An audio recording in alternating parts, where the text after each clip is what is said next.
الحمد لله رب العالمين، والصلاة والسلام على أشرف الأنبياء والمرسلين وإمام المتقين وعلى آله وأهل بيته وصحبه أجمعين.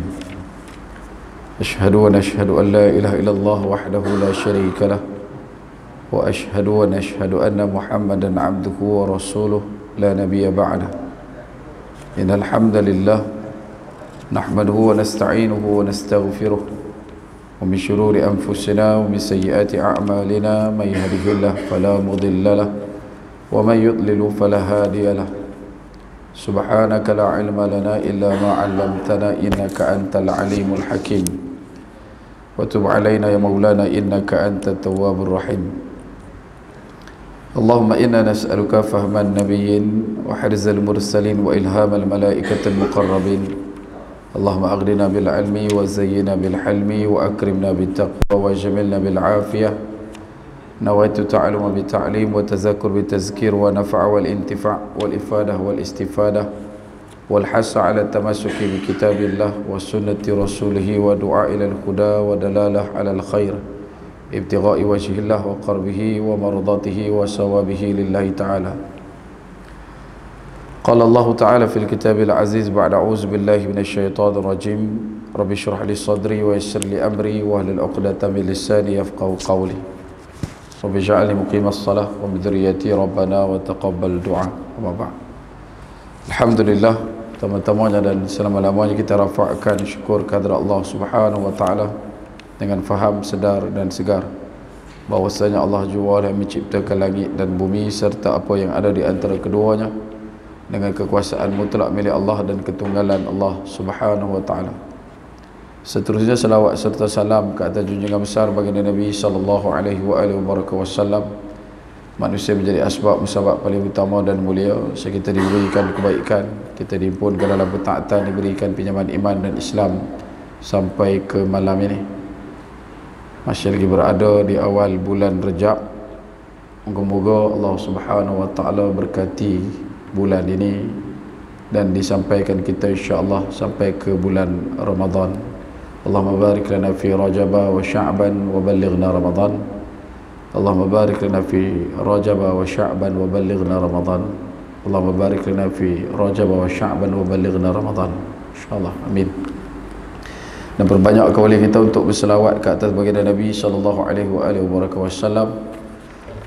Moga-moga dengan banyaknya berselawat akan menjadi asbab kita didudukkan bersama baginda Nabi sallallahu alaihi wasallam di akhirat kelak insyaallah. Allahumma salli ala sayyidina Muhammad wa ala ali sayyidina Muhammad kama shallaita ala sayyidina Ibrahim wa ala ali sayyidina Ibrahim wa barik ala sayyidina Muhammad wa ala ali sayyidina Muhammad kama barakta ala sayyidina Ibrahim wa ala ali sayyidina Ibrahim fil alamin innaka Hamidun Majid. Baik.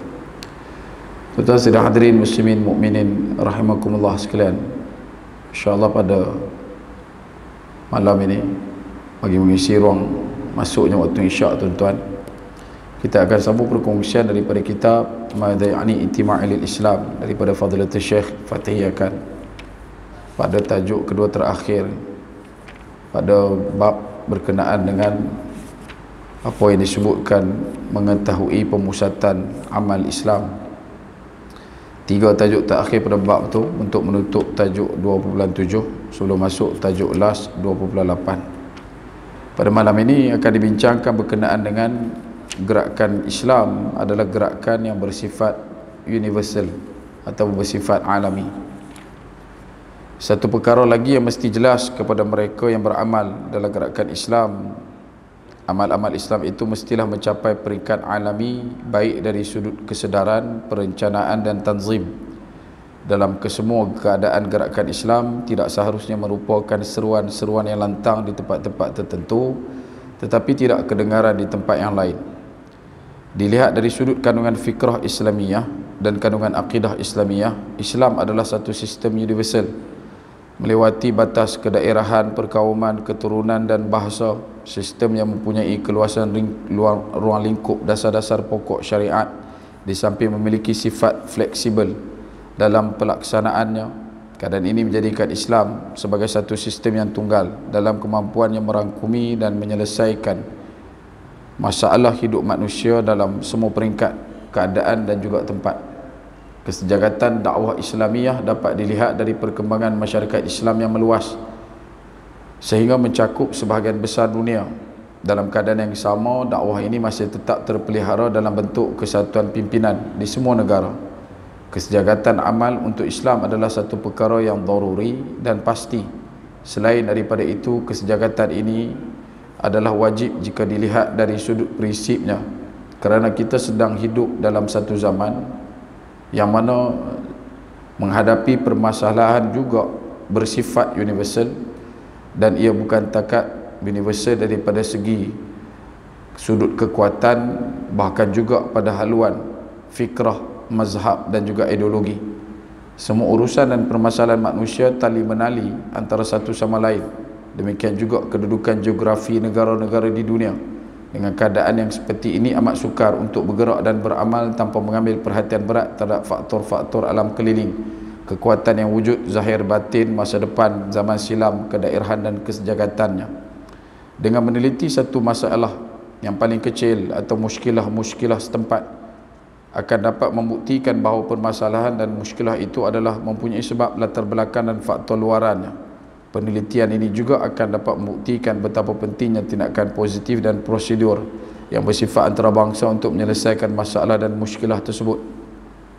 Bertolak daripada keadaan-keadaan ini, mereka yang beramal untuk Islam, iaitu golongan perintis kepada gerakan Islam antarabangsa yang tulen, wajiblah keluar dari daerah pemikiran yang sempit. Mereka mesti keluar dari perencanaan dan tanzim yang bersifat kedaerahan dan lokal, supaya dengan itu mereka dapat mengelakkan tenaga dan kemampuan gerakan Islam dapat dicurahkan dan dihabiskan untuk kerja yang bersifat kedaerahan dan kepentingan setempat. Seterusnya, mereka akan dapat menumpukan perhatian kepada masalah asasi yang lebih besar. Dengan itu mereka akan dapat mencapai matlamat asasi daripada kewujudan mereka, iaitu supaya kalimah Allah itulah yang tinggi dan kalimah kekafiran itulah yang paling rendah. Baik. Pada bab berkenaan gerakan Islam bersifat universal ataupun alami, sejarah membuktikan betapa Islam telah pun mengeluarkan sebahagian ramainya di kalangan masyarakat umat manusia secara individu, kumpulan, bahkan sehingga digarap dalam sebuah negara. Dan perkara ini adalah satu perkara yang tidak dapat dielakkan kebenarannya, melainkan dengan cara perlu untuk membenamkan dan menenggelamkan setiap satu perkara yang telah dicapai hinggap oleh umat Islam. Kerana itu, apabila kita sebagai satu orang Islam, satu perkara yang perlu untuk kita selalu mekarkan dalam diri adalah dengan mengetahui betapa Islam pernah mengemudi dan juga menakhodai dunia lebih daripada beberapa kawasan luas takluk kedudukan negara bangsanya. Bahkan lebih selain daripada bab geografi, Islam juga mendahului dalam perkembangan pembudayaan teknologi, pendidikan, sosial dalam semua lapangan, termasuk dalam bab negara yang bukan daripada jalur Arab. Dan buktinya adalah seperti mana yang kita ada pada hari inilah. Di negara kita sendiri pun kita tak ada dengar apa yang disebutkan sebagai Hari Raya Melayu. Pernah dengar? Yang ni kita duk bawa. Kita tidak pernah Arabisasikan, tetapi kita telah diislamisasikan. Maka untuk orang yang berusaha untuk memahami perjalanan selok-belok datangnya Islam ke negara ini, datangnya Islam ke Nusantara, datangnya Islam ke tanah kita, dia kena keluar dulu daripada satu batas fikir, iaitu berkenaan dengan asabiah yang berlaku daripada kalangan kelompok kolonialisme. Sebagai contoh, orang-orang daripada yang bukan Islam yang datang ke negara kita, ditandakan 446 tahun sejak daripada Portugis sampailah kepada Inggeris.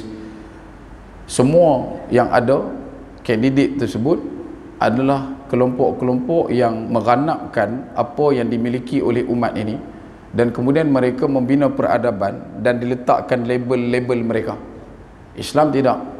Sejak daripada, kalau tidak kita boleh tarik di zaman Tariq bin Ziyad sebagai contoh, ketika mana masuk ke Spanyol, Bangunan yang ada tertera di sana dah terbina, tidak diganggu-gugat dan tidak pernah dihancur leburkan, tidak diruntuhkan. Bahkan lebih hebat lagi, setiap apa yang sudah ada diperkayakan. Berlakunya enrichment of development. Bukan takat melakukan pembangunan, tetapi juga mereka melakukan enrichment, pengkayaan. Satu bangunan yang ada diguna pakai oleh umat Islam, daripada tempat yang akhirnya tidak ada orang yang menyembah berhala, bertukar menjadi masjid. Tidak ada orang lagi yang menyembah sistem ketuhanan yang lebih daripada satu, yang dikenal sebagai politism, kembali kepada monotisme. Maka akhirnya tempat-tempat tersebut dijadikan masjid. Namun selepas 800 tahun, disebabkan kekecohan, kecelaruan, keserabutan pentadbiran dan pemerintahan yang hanyut dan terbenam dalam lembah kuasa, berebut untuk mendapatkan jajah takluk negara tertentu, ruang lingkup daerah ataupun apa yang disebutkan sebagai kesepakatan yang tidak dicapai, maka akhirnya runtuh kerajaan Islam Andalus, yang mana pada waktu itu kalau diukur dan diikat pada kemampuan teknologi, pendidikan, ketenteraan, kita sudah pun melampau zaman. Karena itu diingatkan beberapa nama kepada kita, iaitu orang-orang yang telah pun mengeluarkan manusia daripada kegelapan ribuan tahun sebelum datangnya Renaissance, ribuan tahun sebelum datangnya kolonial, ribuan tahun sebelum datangnya teknologi yang hari ini kita tahu begitu mirip ataupun begitu dekat dengan kelompok barat. Sedangkan teknologi yang dimiliki pada hari ini, asasnya, titik benihnya, tunas utama mulanya adalah datang dari Islam. Yang ni kita duk sebut. Tapi bila mana benda ni dah dipadam, benda ni dihilangkan, benda ni ditenggelamkan, maka hakikat orang Islam pada hari ini, dia suka untuk merasakan Islam ni menempel pada kemampuan dan kemajuan teknologi orang lain. Sedangkan yang kita miliki, yang kita rasai, yang kita sedang nikmati pada hari ini, tidak lain tidak bukan adalah daripada apa yang telah pun dihadamkan oleh para alim ulama terdahulu, sejak daripada zaman Nabi sampailah kepada zaman penaklukan yang berlaku sebelum jatuhnya kerajaan Islam. Maka disebabkan oleh perasaan ini tak ada di kalangan kita, maka kita merasakan Islam itu bersifat lokal. Kita doa Islam tu sesuai untuk kampung, Islam tu sesuai untuk taman kita, Islam tu sesuai untuk negeri kita. Bahkan kalau tak sebut untuk negeri kita pun, dia akan kata Islam ni sesuai untuk negeri-negeri tertentu, tapi bukan di sini. Islam sesuai untuk negara-negara tertentu, tapi bukan di sini. Islam sesuai untuk orang-orang tertentu, tapi tidak dengan orang ini. Islam sesuai untuk budaya tertentu, tapi tidak dengan budaya ini. Mana mungkin satu orang yang mengetahui asal usul hasil mahsul Islam mampu dan sanggup untuk mengatakan demikian? Sebab setiap daripada apa yang kita hadap pada hari ini, semua kenikmatan, kebaikan, ketinggian teknologi, ketinggian pendidikan, segala benda, semuanya adalah bertitik teras daripada dzalikal kitabul la raiba fihi hudan lil muttaqin. Sebab tu yang kita sebutkan, kenapa benda ni digroom ataupun diandam sebegitu rupa? Tidak lain tidak bukan, ia adalah untuk melenyapkan segala apa yang ada berkaitan dengan Islam, dan kemudian dibina ideologi, fikrah-fikrah menyongsang lari daripada asas utama, dan akhirnya membuatkan manusia hidup dalam keadaan tidak mempunyai kesepakatan pada satu kalimah, iaitu untuk mengangkat kalimah Allah berada pada kedudukan yang tinggi, dan dalam waktu yang sama masih lagi berkompromi untuk mengangkat nilai-nilai kekafiran supaya diletakkan sama dengan Islam. Adakah tidak berlaku? Berlaku. Hari ini yang duk jadi masalah adalah dikhanakan yang menguasai perjalanan dunia bukan dikawal oleh orang yang mengimani Tuhan yang menciptakan dunia. Boleh faham? Ya, jadi masalah habis satu dunia hari ini disebabkan oleh ketua kepada semua manusia, ketua kepada semua negara, ketua kepada semua bangsa, bukan lagi dikemudi oleh orang yang beriman kepada yang maha mencipta dunia. Jadi dia punya garis tu takkan boleh merge, dia takkan boleh synchronize, dia tak boleh nak pegu, sebab takkan sama jalur dia. Kerana kelompok yang tidak beriman kepada Allah Azza wa Jalla wa Ala, mereka cuma perlu untuk memenuhkan segala perkara keperluan dunia dan tak perlu bicara tentang akhirat. Tetapi kita, orang yang beriman, orang yang mengaku Islam, orang yang mengaku sebagai hamba Allah, dia punya catatan, dia punya tumpuan, dia punya fokus bukan dekat di sini, tetapi juga perkiraan selepas daripada masuk setidaknya alam barzakh. Kemudian akan ada lagi zaman dan juga alam seterusnya, dan setiap daripada tu kita akan tanggung. Kita akan perlu untuk menjawab segala apa yang disebutkan sebagai misqala dzarrah. Dan kalau kita masih lagi merasa dan berharap akan adanya orang yang bukan daripada kelompok beriman bakal menyelamatkan kita, maka kita adalah orang yang begitu sadis, orang yang begitu menjengkelkan. Kerana itu Fatih akan meletakkan, Dr. Fatih akan menyatakan, sebagai satu orang Islam yang duduk dalam gerakan Islam, dia perlu untuk menyediakan segala bentuk tenaga dan kemampuan untuk hidangkan kepada masyarakat supaya mengetahui bahawasanya hanya dengan jalan Allah mampu untuk menyelamatkan manusia. Hanya dengan jalan Rasulullah mampu untuk mengangkat nilai kemanusiaan. Ini kalau tuan-tuan ambil bendera negara haram yang sedang membantai umat Islam, tuan-tuan nak bakang, akan ada saja orang yang akan mengkeji dan juga memaki hamun tuan-tuan. Oh, ini adalah satu benda yang hateful speech, perkataan yang membawa kepada kebencian. Benda ni adalah benda yang merosak dan mengoyak keharmonian. Perkara ni adalah perkara yang boleh mencetuskan huru-hara masyarakat. Kalau kita ambil bendera pedal pop, hak gamak pelangi, nak pergi cucuk, kita pun akan dikenalkan, kamu adalah orang yang menentang human right, kamu adalah orang yang tidak menerima kewujudan mereka, kamu adalah orang yang tak selayaknya untuk bercakap perkara tersebut. Tapi hari ini depan mata, dengan telinga kita dengar, mata kita tengok, otak kita fikir, anak-anak kita dibunuh setiap hari, cecahnya jumlah sudah menjangkau 25,000 orang kanak-kanak sahaja. Apa yang kelompok yang duk defend sangat bendera pedal pop dan juga negara haram itu boleh buat? Tak buat apa sampai ke hari ini. We still keep watching. Kita cuma mampu untuk melihat, tapi mereka telah pun washing, mereka telah pun membersihkan tanah Gaza, mereka telah pun melenyapkan, mereka telah menenggelamkan, membenamkan seluruh keturunan yang ada. Bahkan kemarin dulu satu keturunan besar yang hidup 102 orang adik-beradik, anak beranak, keturunan dia daripada Tok Wan sampai ke Cicit, semua ranap, hilang, mati, dibunuh dengan kejam melalui strike, air strike. Dia punya hentaman bom daripada kapal terbang. Apa yang kita boleh buat? Tak boleh buat. Maka dibentakkan pula hati kita dengan tunjuk perkataan daripada pimpinan-pimpinan besar yang boleh saya katakan kononnya mereka sebut nama Turki, mereka sebut nama kelompok-kelompok tertentu, tapi siapa yang benar-benar duduk dalam gelanggang utama adalah orang yang tidak didendangkan itu. Tak ada pun nama mereka disebut. Yang duk menggegarkan meja-meja perhimpunan antarabangsa, mereka ni lah yang diangkat sebagai kononnya mujadid moden, bakal menenggelamkan dan membakar pokok-pokok gharqad moden. Tapi mereka lah orang yang di belakang duduk dalam keadaan melakukan perkara itu semata-mata untuk menyelesaikan diplomasi, terutamanya dalam bab ekonomi. Tak lain daripada tu.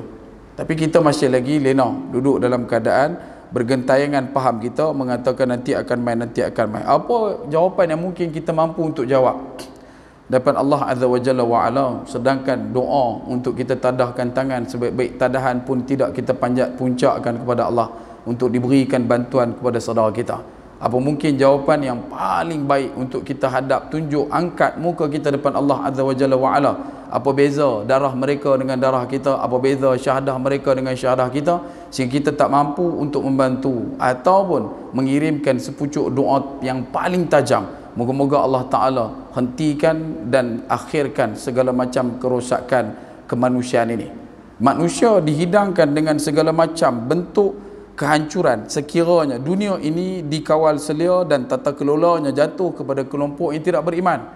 Tetapi berapa ramai manusia juga yang mengucapkan dua kalimah syahadah, yang mengaku beriman kepada Allah, yang mencintai Nabi SAW, dalam masa yang sama masih lagi mampu untuk menghirup pepejal bahan buangan daripada kelompok-kelompok ini, yang mana mereka hanya menggunakan beberapa taktikal tertentu yang mana dikalamkan pada akhir perbuatan mereka. Kami walaupun macam ni, kami sokong Palestin. Kami walaupun macam ni, kami tetap juga memberikan bantuan pada Gaza. Kalau bicara berkenaan dengan tu, Rishi Sunak juga bagi bantuan pada Palestin 20 juta pound. Ada kita kutip sampai 20 juta pound. Custom ada kutip 20 juta pound sterling pergi hantar pergi kat Gaza. Tak ada. Rishi Sunak hantar 20 juta pound bagi dekat Palestin untuk pembangunan semula Palestin. Tapi dalam masa yang sama tidak langsung menarik tangan untuk melakukan ceasefire. Sampai ke hari ini sudah capai lebih daripada 100 hari. Dan ini yang kita beritahu, kedudukan Islam yang telah pun distrategikan kehancurannya oleh kelompok ini berjaya. Bukan berjaya dikarenakan oleh keampuhan senjata mereka yang kalau ikut dalam satu kajian artikel dia keluarkan, peluru berpandu yang paling laju di dunia mencecah lebih daripada 32,456 km dimiliki oleh kerajaan Rusia. Kalau kata kita tengok balik jumlah peluru pandu di dunia ni, tak ada siapa sekok pun yang keluar pada negara Islam. Adalah awal-awal tu yang pergi sampai 2000 km tu Pakistan jengweh sat. Lepas tu ada Iran sat. Lepas tu belakang tu tak ada. Yang ada India, China, Rusia, Amerika. Israel celah-celah tu wujud. Tapi bila sebut berkenaan dengan mass destruction, ada weapon mass destruction, ada senjata yang mampu untuk menghancurkan dunia yang besar, yang dituduhnya, yang dikambing hitamkan adalah negara Islam. Celah mana? Dulu ya, kalau kita tengok balik pada bandingan teknologi tuan-tuan, macam mana orang Islam dulu sampai ke tahap boleh kaji, boleh buat kamera, boleh kaji, boleh buat sistem peparitan, boleh kaji, boleh buat bahan binaan tertentu, boleh kaji untuk bina rumah, macam rumah-rumah kayu kita dah sebut, seni tanggam dan sebagainya. Kenapa? Sebab pada waktu itu pemerintahannya adalah pemerintahan telus. Orang yang mengepalai dan mengetuai adalah orang Islam. Dan dia jaga semua aman. Sebab kerana keamanan tu lah mereka mampu dan sempat untuk mengkaji dan mengaji semua benda ni. Kalaulah dalam keadaan macam sekarang ni Palestin, agak tuan-tuan dah nak mengaji Quran di Palestin dah nak. Kalau kita dengan hiruk pikuk macam ni, baru nak belajar Iqra 3 dah nak. Pergi masjid kena bom, balik lagu tu tinggal rehat lah. Sebab tu kita duduk dalam keadaan ditahan-tahan mengangkat teknologi dalam pendidikan dan sebagainya. Kerana apa? Kita dikalutkan dengan segala macam suasana perang. Sebab dia tahu umat Islam ni tak boleh dihalang dengan perkara lain melainkan dengan cara ni. Dan akhirnya pecahan kita yang berlaku disebabkan oleh bom yang mereka lepaskan, kita pecah, maka kita akan berpaut kepada kelompok-kelompok yang lain yang kononnya kita rasa kita membina kekuatan, padahal tidak. Kita lah sebenarnya kekuatan mereka, kerana mereka tahu dengan adanya kita ni lah yang akan dijadikan sebagai topeng utama di balik peluru-peluru mereka untuk membunuh siapa? Kita juga. Tuan-tuan faham? Yang nak bunuh kita bukan mereka akan hantar peluru mereka tu, tak, mereka akan hantar orang yang muka macam kita, yang cakap macam kita, yang pakai macam kita, mengucap sama macam kita, tapi mereka adalah senjata yang paling buruk kata Allah Azza wa Jalla wa Ala, iaitu yang disebutkan wa huwa aladul qisab. Dan bagaimana kelompok ini boleh menjadi sampai sedemikian? Kerana mereka adalah orang yang meletakkan kiblat utama dalam kehidupan bukanlah menuju kepada Allah Azza wa Jalla wa Ala, tetapi meraih sekian banyaknya kebaikan dan juga kenikmatan dunia semata-mata. Dalam disebutkan juga berkenaan dengan dalam capaian Dr. Fatih akan juga menyebutkan bagaimana tentang kenaikan harga barang. Gerakan Islam mestilah mendedahkan bahawa kemusykilan ini adalah natijah yang tabi'i daripada sistem kapitalis yang menurut tabiat semula jadinya akan mewujudkan satu suasana yang sesuai untuk munculnya golongan-golongan yang memonopoli dan menguasai kekayaan negara dan mengeksploitasinya untuk maslahat dan kepentingan diri mereka. Benda ni berlaku, kitab ni ditulis lepas daripada Badar Moden, selepas daripada zaman Palestin 1973, perang perang antara Arab Israel. Kalau tuan-tuan balik, mungkin tuan-tuan boleh cari capaian tertentu. Tuan-tuan cuba cari pertemuan antara Kissinger yang baru ni mati, satu orang yang cukup kuat, antara terawal yang membangunkan NSA untuk Amerika, National Security Agency, dan dia adalah orang yang dipertanggungjawabkan untuk berjumpa dengan Raja Faisal bin Abdul Aziz As-Saud. Bila mana jumpa dengan Raja Faisal tak tengok dah sepanjang pertemuan, dan tujuan dia pergi jumpa dekat situ, antara bicara yang diangkat adalah dua benda. Yang pertama adalah minta supaya embargo minyak dihentikan. Makna kata lepas daripada mereka kalah ni, mereka kalah, Israel kalah dengan Amerika, kalah masa tu sebab mereka kena apa nama ni, boikot minyak.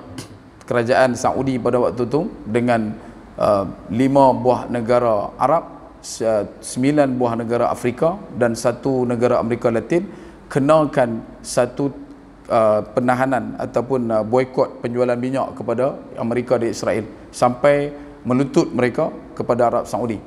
Jadi Harry Kissinger mai jumpa dengan Raja Faisal, minta untuk dapatkan balik. Raja Faisal tak tengok muka dia. Dia yang duduk sebelah, duduk terhegeh-hegeh, tersengih-sengih minta supaya diberhentikan. Raja Faisal kata tak, selagi benda ni semua tak clear, perang Israel Palestin tak selesai, dia takkan lepaskan benda tu. Benda tu tetap jalan. OPEC akan teruskan kuasa, OIC pada waktu tu ada bisa.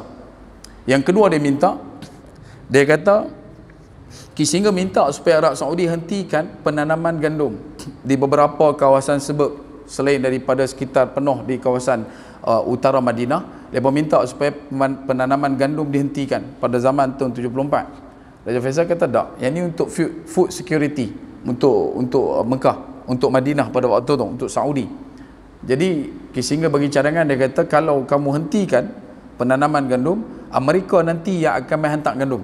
Yang tu guna untuk mahar lah, untuk supaya minyak dilepaskan balik.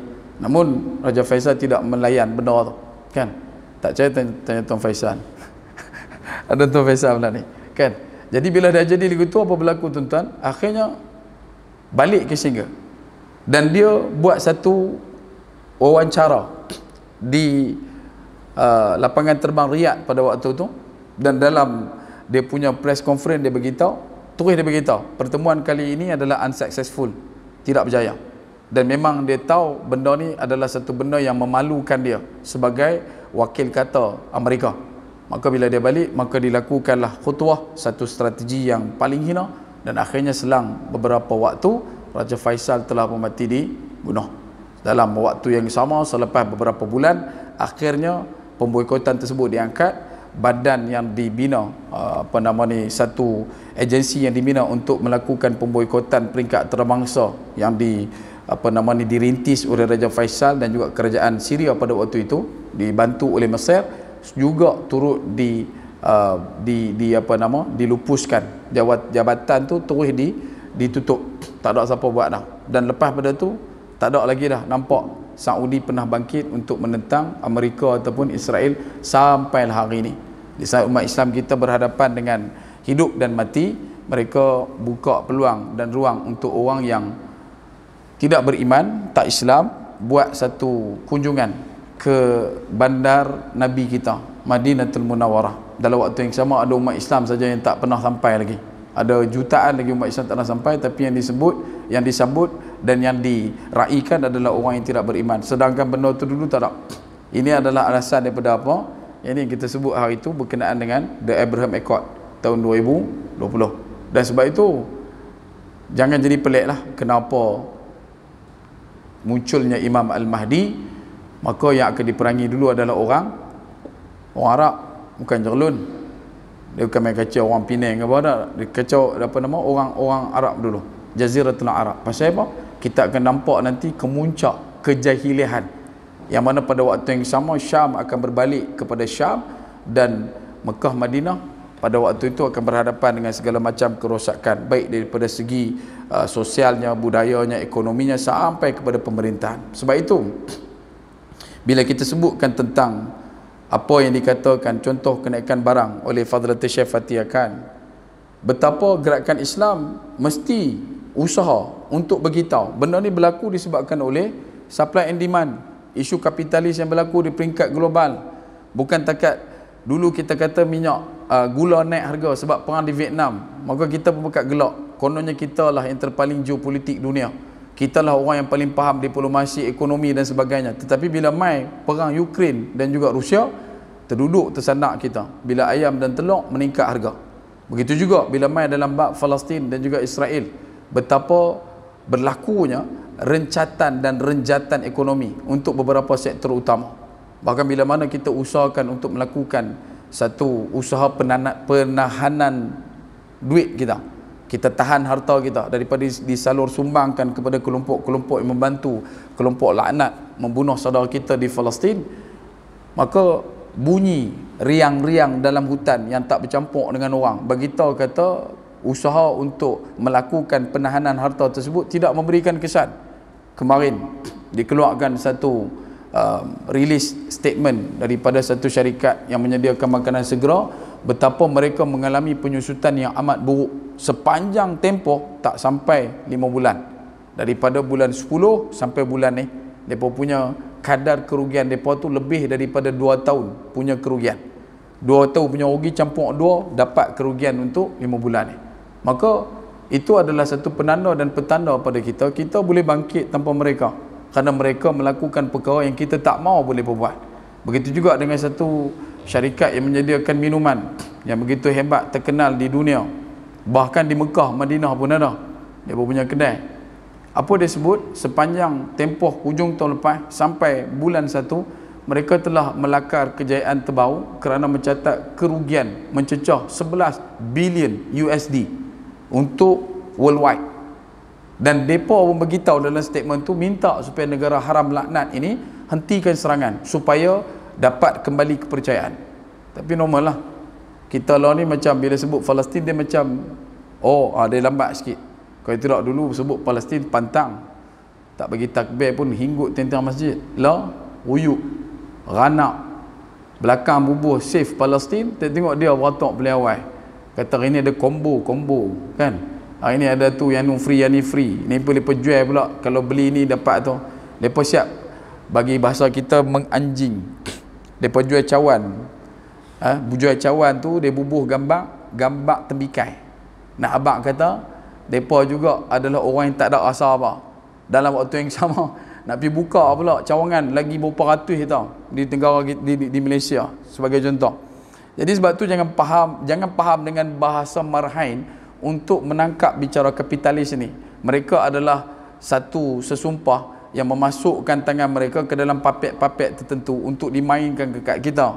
Dan kerja kita, kerja mereka cuma tunggu bila mereka ni duk nganga meleleh elok, maka mereka akan patuk walaupun 1, 2, 3 ringgit yang masuk.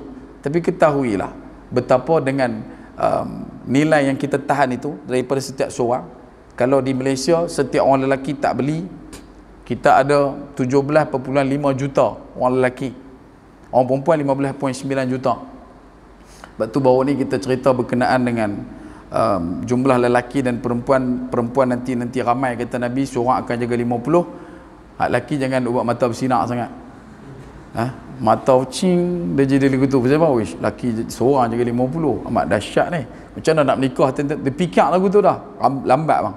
Malaysia lah orang lelaki 17.5 juta, perempuan 15.9. Jagalah bini hang dia nak. Hak tu ya. Sebab tu bila sebut kata ni Nabi sebut 150, ya dia akan mai. Wallahu taala alam. Bila mungkin lepas pada ni akan berlaku perang. Macam di Gaza sekarang lelaki dia sama banyak juga, cuma yang banyak mati tu lebih kepada perempuan. Yang lelaki tu banyak sebab kanak-kanak. Sebab yang mereka bunuh adalah bukannya tentera. Mereka bunuh bukannya tentera. Kalau betul tentera, gentle lah tengah-tengah padang apa kan. Tidak. Mereka pi sana sikit, sini sikit, yang dia bom tempat orang berteduh, tempat orang yang sedang menerima rawatan. Bahkan mereka ambush ambulan. Dan selepas beberapa lama baru mereka masuk tengok ambulan, dah mati dah orang yang tengah terima rawatan. Tu pun masih lagi gamak untuk beritahu kata tak payahlah kita duk tahan-tahan harta ni, kita pun nak hidup juga. Mereka ni silakan tuan-tuan. Cuma saya nak beritahu betapa inilah hakikat realitinya masyarakat kita bila tidak faham bagaimana rentak tari kelompok kapitalis dalam menguasai dan juga mengemosikan diri kita, yang akhirnya membuatkan kita satu cernaan mudah betapa apa yang kita buat di sini tak ada kena mengena di sana. Mana mungkin tak kena mengena?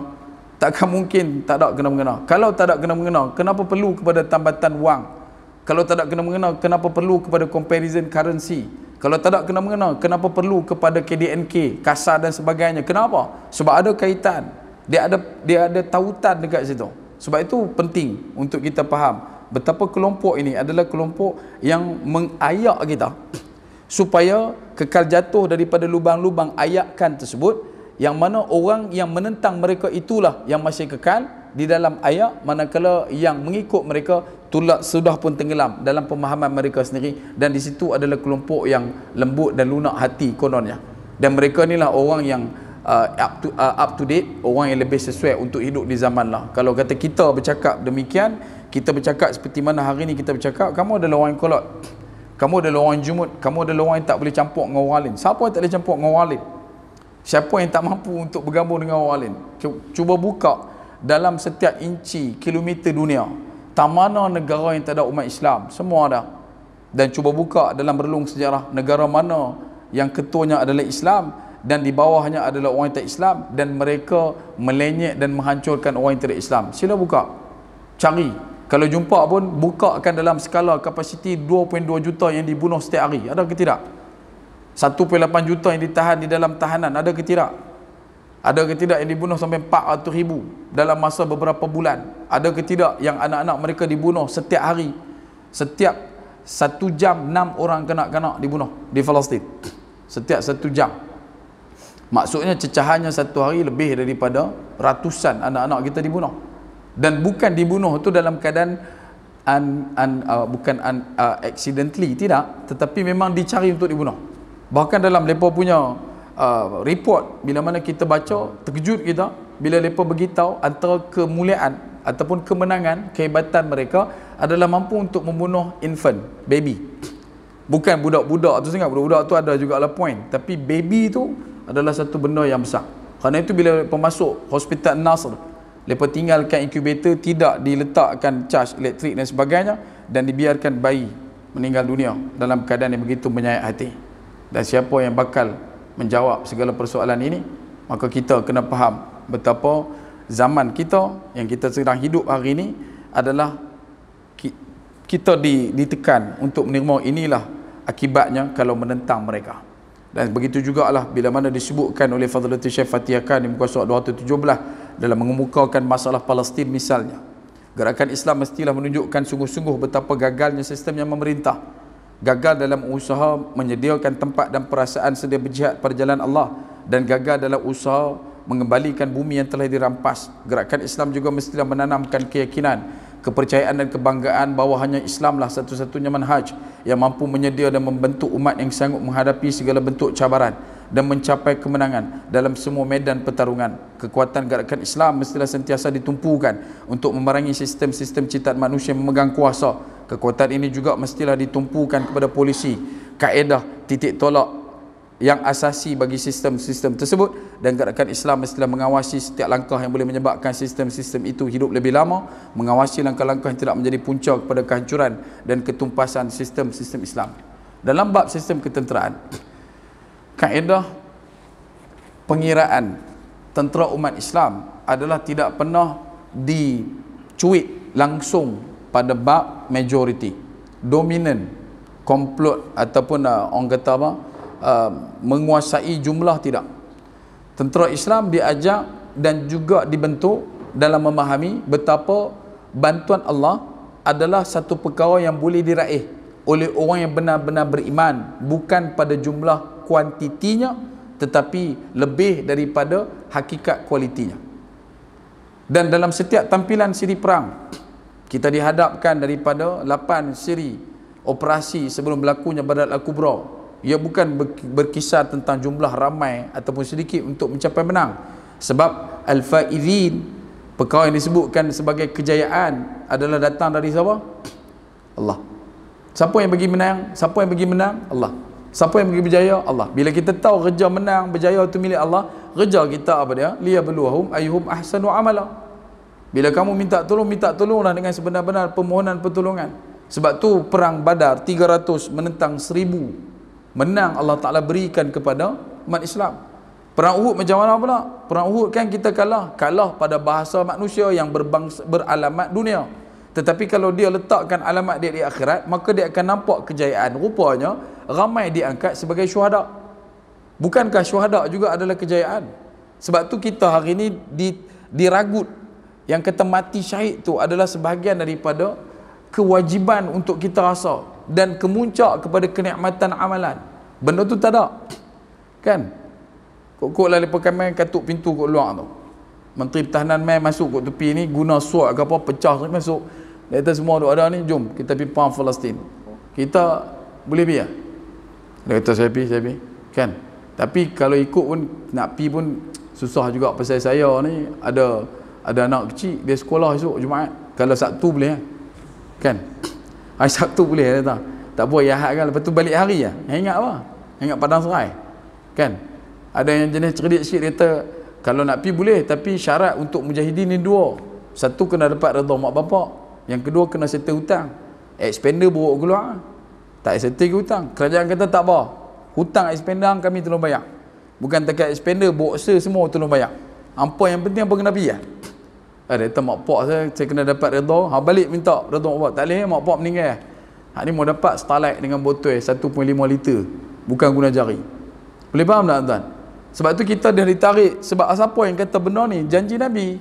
Nabi kata kamu akan dijangkiti, kamu akan dihinggapi, kamu akan dibius dengan satu penyakit nama dia al-wahnu. Apa dia wahan ni? Cinta dunia, takut mampuih dengan kematian. Bagi mereka membesarkan terputusnya nikmat, sedangkan nikmat lebih besar adalah kembali kepada Allah. Satu orang bapa, pagi tadi kita dapat video dah, dia meratip sebelah jasad anak dia yang sudah tidak lagi bernyawa. Apa dia kata? Aku redha kamu akan balik kepada pencipta kamu. Sesungguhnya dia yang maha baik dan dia akan jaga kamu dengan baik-baik. Dia bukan jaga macam aku jaga. Aku jaga tak baik macam dia jaga. Baliklah kepada dia. Baliklah kepada dia. Kita tak sampai lagi situasi itu tuan-tuan. Kita pernah lalui, tapi benda tu dah dikebaskan. Dikebas ni dengan dua cara. Satu dikebas. Dikebas tu dia balas, dia ragut, dia belah tu. Satu lagi dikebaskan, kita feel the numb. Kita kebas, kita tak pernah rasa benda tu. Padahal tak nak ni. Tok nenek kita pernah hadap benda sama. 1821. Kita duduk dalam perang, musuh bisik. Berapa lama kita perang? Lama tuan-tuan. Tok nenek kita yang boleh dengar perkataan siam perut hijau, tauk dalam sungai, makan boya, letak atas selut yang ada anak pecuk bakau, kemudian letak pula papan, pijak pula ke atas, letak susun seorang-seorang, ambil kaki gajah betul-betul, pijak kepala sampai hancur, mati. Siapa yang hadap benda ni? Kita. Tapi bezanya kita dengan Palestin hari ini, dengan kemampuan itu, mujahidin dibentuk daripada segenap penjuru Nusantara. Maka bermudik daripada Borneo-nya, daripada Sumatera-nya, daripada Jawa-nya, daripada Temasiknya, turun berkumpul menghadap kekuatan yang ada daripada dua kekuatan mega ketenteraan dunia, British dan juga Siam, dan akhirnya berjaya menghalau. Dan macam mana benda tu boleh berlaku? Sebab kita ada kesatuan. Kita hari ini hilang kesatuan, yang ada cuma kesatuan. Boleh faham? Yang law ni cuma fikir berkenaan dengan my own economic. Aku punya ekonomi macam mana? Kalau aku ni okey tak? Kalau kata hang tak ni, kalau hang masuk okey, kalau hang tak masuk tak okey. Kalau itu okeylah. Bila main ceasefire, maka Djibouti tarik, Algeria tarik, Mesir tarik, Saudi juga tarik, tak mau sokong. Lepas tu bila dah kena tahan habis kapal tak lalu perairan terusan Suez, maka Djibouti pun jengui kepala, kami pun tembak juga. Habis tu yang ceasefire awal tu tak letak sokongan. Pasal apa law baru nak tunjuk kata sokong. Boleh faham? Dan sebab tu yang main baru ni lah lagi ngeri. Dia kata Yaman nak putuskan kabel internet. Yang cakap tu pun Unify pun tak roboh, dia buat teruk. Kan? Dia macam ni lah. Bila kita sebut kata kiamat benda, kiamat iklim ada, kiamat internet ada, semua akan kiamat. Isunya semua akan kiamat. Cuma jangan kita meletakkan, kita tudingkan benda ni akan berlaku bila mereka buat, cantik dunia akan dengar cakap Yaman. Ada beribu laluan internet di seluruh dunia. Bahkan kapal pun mereka tak tulis Dab Al-Mandab tu, dekat kawasan perairan Teluk Eden tu tak boleh masuk. Mereka pusing Afrika. Cuma pasal apa? Kalau pusing ke Afrika, mereka akan mengalami kerugian 72% daripada kos operasi biasa. Kalau lalu ikut terusan sampai ke Suez tu, mereka boleh mengurangkan 72% kos operasi. Tapi kalau mereka lalu ikut luar, mereka kena keluar duit banyak. Lah ni kapitalis, mereka tak mau ada rugi yang banyak. Yang tu je. Mereka nak kurangkan defisit. Mereka nak kurangkan dia punya defect kepada keuntungan. Yang tu je. Yang kita duk hadap lah ni pasal apa? Ceasefire sat tarik, sat ada, sat tak ni. Sebab pengukuhan ekonomi serantau. Kalau nanti bila dah stabil tuan-tuan akan tengok macam mana mereka Gaza, mereka rembah West Bank sampai Ranab. Dan kita takkan nampak dah ada lagi orang-orang yang bernama Palestin duduk dekat sana, melainkan sekian banyak yang duk ada adalah kelompok-kelompok laknat Zionis mata-mata. Pergi sebut juga orang ni lepas abang tak boleh sebut tu Ustaz. Habis tu nak sebut Zio lah. Kan? Zio Taiping. Mana ada Zio tu zoo. Kan? Sebab tu bila sebut berkenaan dengan Palestin, hari ni kita nampak betapa masyarakat kita tidak duduk dalam satu gerakan. Kita duduk berkelir abang kata Palestin kita bersatu dan sebagainya.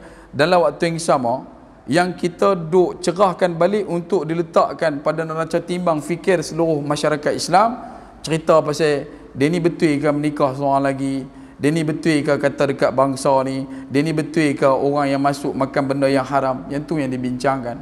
Tak ada langsung dah cerita bukan Palestin. Palestin dia punya tea time dia tu, prime time dia hanyalah pada sekitar minggu ketiga masuk sebulan.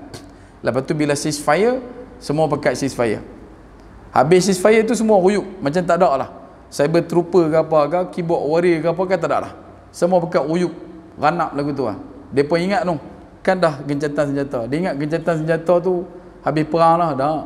Masih lagi, bahkan lebih teruk. Hari ni serangan dia dah mula pergi ke kawasan, bukan hari ni lah, banyak lah, minggu, 2 minggu lah daripada gerakkan ke West Bank, masuk pergi ke kawasan Difah. Ada Gaza di sebelah bawah sini, belah atas tu mereka pergi ke Difah, tebing barat, dan dekat situlah mereka ada akses untuk pergi ke Lebanon dan Jordan, dan dekat situ jugalah berlaku pertempuran terbuka antara tentera-tentera yang ada tu. Dan lebih dahsyat lagi, kita pula yang duk asal letih. Kita yang tak duduk di Gaza ni, kita duk buat-buat letih. Kita pula kata bila nak berperang, bila nak berperang. Kawan kita, saudara kita duduk di Palestin tu, depa yang duk kena lari daripada peluru setiap hari. Mutas Aizaiza, satu orang yang tiba-tiba terus kena jadi jurnalis yang masih lagi ada, apa nama ni, Wa'id Ad-Duh, telah pun dibawa ke Rafah sebab dia cedera di kepala dalam satu siri letupan, dan dia dah dikeluarkan daripada Gaza pergi ke Rafah. Yang masih lagi bertahan beberapa orang jurnalis dalam dunia ketika mana kita mengikuti secara rapat pengadilan ke atas DICJ ke atas apa nama negara haram Zionis ini, ketika mana mereka dikenalkan untuk di-charge. Satu perwakilan tu dia berkata apa, sejarah dunia, dalam sejarah dunia kita telah menyaksikan satu sejarah baru. Apa dia? Orang yang sedang dibunuh sedang broadcasting benda tu secara live. Perang dunia pertama tak ada, perang dunia kedua tak ada, Bosnia Herzegovina, di Pristina Chechnya, Kosovo Chechen, begitu juga di South Sudan, begitu juga di Yaman, tak ada, di Iraq, di Afghanistan, sebut saja nama-nama, di Kashmir, di Vietnam, mana-mana negara, di Amerika dulu zaman Indian, begitu juga di tanah kita. Tak ada broadcasting in live, tak ada, kecuali di Palestin. Dan kita gamak dan kita sanggup untuk tengok kematian demi kematian hanya dalam satu tekan play. Dan bila mana kita minta supaya semua orang duduk dalam keadaan menunjukkan solidariti kepada Palestin, kita kata betul ke benda asal macam tak boleh nak kata apa lah. Nak abang kata benda tu dia dah medak, dia dah hilang, dia dah tak ada lagi dah taring dia. Bisa dia tu jadi serupa ikan temekung, dia tak kena semilang. Kan, kalau semilang tu kena cucuk satu injection baru lega. Ni dia kena temekung lah. Time kena tu baru dia aduh. Time lama sikit dia lupa lah. Lepas tu kena pula baru dia aduh. Adakah sampai ke tahap kita boleh dinampakkan darah tu terpercik ke muka baru kita nak sedar, weh mereka bunuh betul lah. Adakah sampai terah tu? Sebab tu kita tak boleh tuan-tuan, bila mana kita duduk dalam satu gerakan Islam dan kita dalam masa yang sama masih lagi mengangkat kelompok-kelompok ini untuk dijadikan sebagai kiblat utama dalam kita mencanai kehidupan. Dan sebab itu dalam penutup yang disebutkan oleh Fadilatul Syekh Fatih Akan, kekuatan gerakan Islam mestilah sentiasa ditumpukan untuk memerangi sistem ciptaan manusia yang memegang kuasa, tak kiralah apa kuasa pun. Kuasa dalam pemerintahan, kuasa dalam sosio, tingkat masyarakat, kuasa dalam pendidikan, kuasa dalam teknologi, kuasa dalam ekonomi. Maka semua itu berbalik kepada paksi jihad. Semua akan berbalik pada paksi jihad. bila mana kita nak kembalikan kuasa itu kembali kepada orang yang menyembah Tuhan yang Maha Kuasa. Hari ini kita duduk dalam satu garapan faham, iaitu untuk benda-benda tertentu ya, untuk benda-benda lain tak payah. Untuk benda-benda pendidikan ya, kamu kena cari orang yang memang beriman. Dalam bab makanan ya, kamu kena cari orang beriman. Tapi dalam bab yang lain tak perlu. Ni yang urusan lain adalah urusan dunia, tak campur dengan akhirat. Dunia mana yang tak ada kena-mengena dengan akhirat? Adakah Allah Ta'ala menciptakan dunia dalam dua partition berbeza? Dunia ini ikut sukalah, hampa nak ambil siapa pun jadi pemerintah hampa, ambillah siapa pun tak jadi ketua hampa, ambillah siapa pun untuk jadi kiblat hampa. Tapi dalam bab akhirat ni tak boleh. Dunia mana tu? Planet mana? Planet Namek. Planet Namek pun pikor pakai serban tau. Raja pikor tu pun pakai serban. Sebab tu bila sebut kata benda ni, tapi tak nak kena-mengena lah, saja aja kita nak masuk into the scene.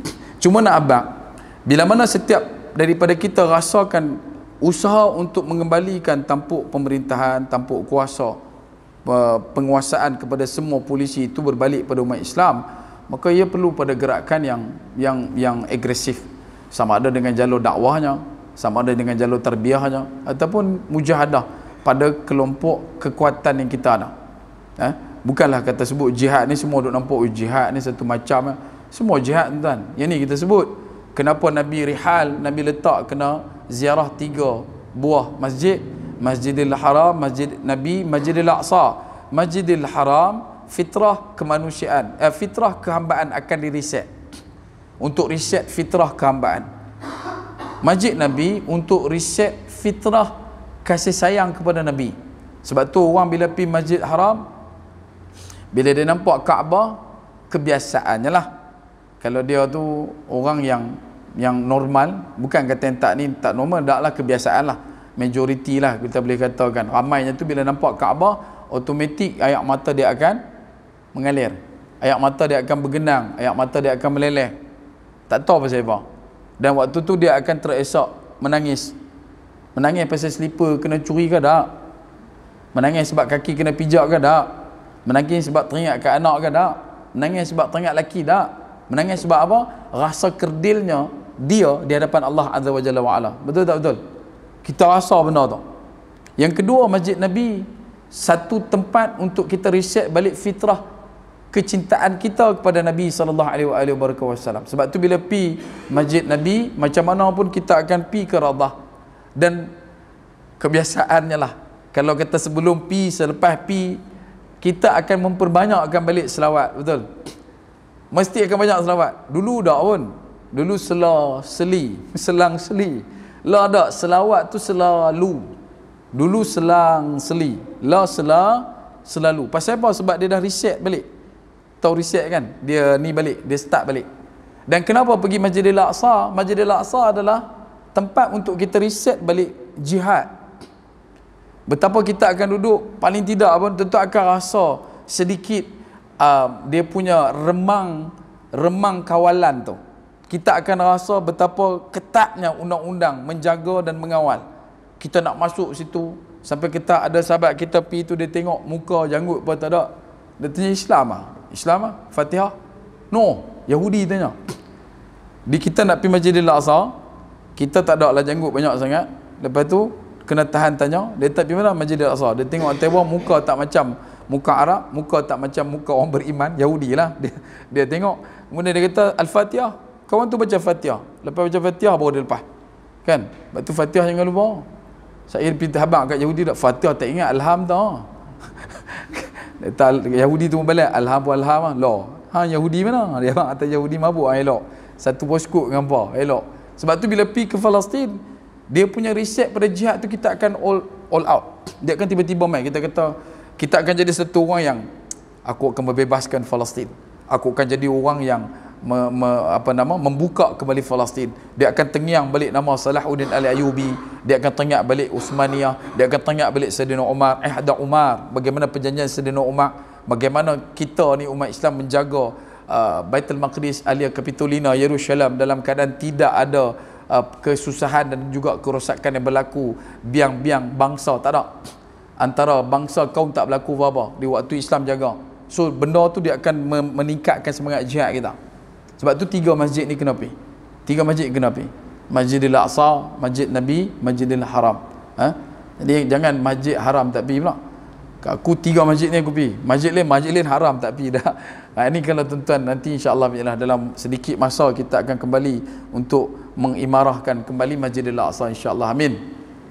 Dan sebab itu bila kita sebutkan benda ni, kalau yang jaga tu adalah umat Islam, yang jaga tu adalah pimpinan Islam, agak-agak benda ni berlaku tak pada hari ni? Tak ada. Bahkan hari ni bukan terkait Islam, orang Kristian sendiri pun nak pergi ke Baitul Maqdis perlu untuk melutut dan melukut kepada Yahudi. Dan Yahudi pula mereka punya naratif mereka dengan Kristian adalah satu benda yang begitu buruk. Bahkan sampai ke tahap meludah, mereka menuduh perkataan-perkataan yang tidak sepatutnya kepada Saint Mary dan sebagainya, tuduh Nabi Isa macam ni, tuduh Siti Maryam macam ni, tuduh Nabi Zakaria macam ni, macam-macam tuduhan. Kerana apa? Kerana mereka hanya berpaksi kepada agama yang benar adalah agama mereka. Dan siapa yang nak duduk dalam agama tu mesti ada keturunan susur galur, genealogi, biologi, DNA daripada kelompok tu. Yang ni yang kita sebut dalam bab The Great Return, the Great of the Return March tahun 2016 secara besar. Dulu dah ada, cuma 2016 paling besar. Pukal lepas buat mai. Yang tu yang boleh duduk sampai ke Sderot, lepas duduk dekat Ashkelon, lepas duduk di kawasan-kawasan yang pada dasarnya asasnya adalah asal ramai umat Islam tapi dihalau untuk pergi ke Gaza, Jericho antaranya, maka mereka letakkan kelompok-kelompok ni. Selepas beberapa waktu, beberapa penggal, mereka yang dibawa balik daripada mana-mana negara yang berdiaspora di Asia, berdiaspora di Afrika, berdiaspora di Eropah, bawa balik meletak dekat negara haram tu. Selepas beberapa penggal, mereka dikenakan pula bayaran-bayaran tertentu. Sebab apa? Walaupun hampa ni adalah keturunan Yahudi, tapi hampa Yahudi kopi ori. Hampa triple A punya level. Hampa bukan yang original punya. Yang original jenis-jenis ni, hampa jenis kulit color ni hampa tak. Hampa kira kalau buka tapak pun tak boleh naik kenaikan 2. Hampa buka tapak kosong, kenaikan kosong lah. Kan? Hak ni memang ada di kalangan mereka sampai ke tahap ramai juga yang nak patah balik. Ramai juga yang dah keluar untuk balik ke tempat asal sebelum didatangkan ke Israel. Sebab nak abang kata puak ni macam mana pun mereka akan start kat situ. Sebab tu bila sebut berkenaan dengan gerakan Islam, bila kita dah duduk dalam gerakan ini, dan ini adalah cerita impian lah, amanina insyaAllah, kita akan jadi orang yang mengawasi setiap langkah yang boleh menyebabkan sistem-sistem tu hidup lebih lama. Dan dekat sini baru kita akan pergi kepada tumpuan lokaliti. Yang penting jaga dulu, lepas tu barulah kita spread untuk jaga macam mana nak tackle yang ni, macam mana nak tackle ni. Terang tuan-tuan, kalau kita tengok balik dalam situasi yang ada hari ni, ramai gunakan isu berkenaan dengan pertemuan bangsa, kaum dan sebagainya. Hakikat dia macam Israel, apa yang mereka lakukan ke atas Palestin sejak ada 48 sampai 7 Oktober 2023 adalah satu benda yang dibangkul sampahkan oleh semua orang. Yang orang nampak benda ni berlaku disebabkan Hamas serang. Yang 48 Nakbah tu apa dah? Tak serang. Tak, yang tu lain. Yang tu pasal tak ada Twitter. Yang tu pasal tak ada TikTok. Yang tu pasal tak ada Facebook. Jadi yang kita kira law ni, siapa yang buat undang-undang tu? Yahudi. Siapa yang suka undang-undang tu? Orang yang sokong Yahudi. Jenis mana punya sokong? Bukan jilat, hirup. Hirup terus ludah-ludah Yahudi ni. Untuk supaya boleh tahu kata apa yang Yahudi buat adalah benda-benar. Semua benda yang dia buat tu telah pun di clean. Dah di clean sheet kan, tak ada apa lah. Ada orang tolong save. Dan benda yang sama di copy paste untuk semua makar yang mereka nak lakukan di seluruh dunia. Termasuklah di tempat-tempat yang dekat dengan kita. Bila dikutuknya Islam, dihinanya Islam, dicercanya Islam, siapa sekok pun tak kata apa. Bila kita bangkit menolak, kita balik beritahu, kita bangkit untuk membetulkan keadaan, kita pula dituduh dan diangkat sebagai orang yang memecah belahkan kesatuan dan sebagainya. Kita lah yang meretakkan hubungan, kita lah yang menetapkan silaturahim, padahal yang memulakan kemuncak segala macam pertemuan adalah kelompok mereka. Kemudian selang beberapa ketika jadi insiden ngeri. Akhirnya siapa yang dipersalahkan? Hampa ni betul-betul lah, Islam ni ganas. Islam ni mengutuk dan mencerca agama pada pandangan kamu tidak ganas, tidak dijadikan sebagai alasan pencetus keganasan. Tetapi untuk kita, bila mana berlaku satu benda yang ganas dan bukan orang Islam buat pun, terus dituduh Islam adalah satu agama yang mempromosi keganasan. Islam mana? Islam mana? Sebab tu kita menolak segala macam politik sempit, segala macam pemahaman orang yang nak mengangkat kesinambungan perkauman itu dengan cara pemikiran yang begitu negatif dan agresif. Cuma kita meletakkan betapa kebenaran tidak akan pernah langsung kalah dengan kebatilan. Hakikatnya kebenaran ini dia akan memenangi atas kebatilan bila sampai waktunya, walaupun kamu tidak suka pada kebenaran. Islam akan menang. Dia punya jawapan simple dia, Islam akan menang, kata Syekh Ahmad Didat. Cuma sama ada adakah kamu dengan Islam ataupun kamu tak dengan Islam, tetap juga Islam menang. Jadi pilihan di tangan kita. Kita nak duduk dengan Islam ke ataupun kita nak Islam duduk diam-diam, jangan kacau kita. Maka kita adalah orang yang perlu untuk menunjukkan kita punya condong dan kita punya kecenderungan ke arah mana. Kerana itu disebutkan di akhir pada perenggan yang terakhir pada bab gerakan yang bersifat alamiah, mengawasi langkah-langkah yang tidak menjadi punca kepada kehancuran dan ketumpasan sistem-sistem tersebut. Islam berhadapan dengan lengkung penurunan kejatuhan empayar demi empayar seperti mana domino, tetapi pada waktu itu bukanlah dikanakan oleh kekebalan dan juga kekuatan kelompok kufar, tetapi ia dinatijahkan hasil daripada penisbahan kerakusan orang Islam itu sendiri, yang kita sebut kata rakus kuasa, rakus jajah takluk, rakus kepada jawatan, rakus kepada keduniaan, dan akhirnya apa yang diperdagangkan, yang digadaikan adalah satu khalifah, yang digadaikan itu adalah satu pemerintahan terus, dan akhirnya kelompok inilah yang menang sorak, kelompok inilah yang didendangkan nama-nama mereka, dan kita hari ini duduk dalam keadaan terpaksa berada meletakkan wajah di telapak kaki kufar. Kerana apa? Demi untuk menyedapkan hati semua orang-orang yang menjadi pengipas utama. Sebab itu dalam waktu yang macam mana pun, sekali lagi saya ulang, Islam akan tetap juga terus bersinar dan gemilang. Sama ada kita bersedia untuk bersama dengan Islam ataupun tidak, itu terpulang.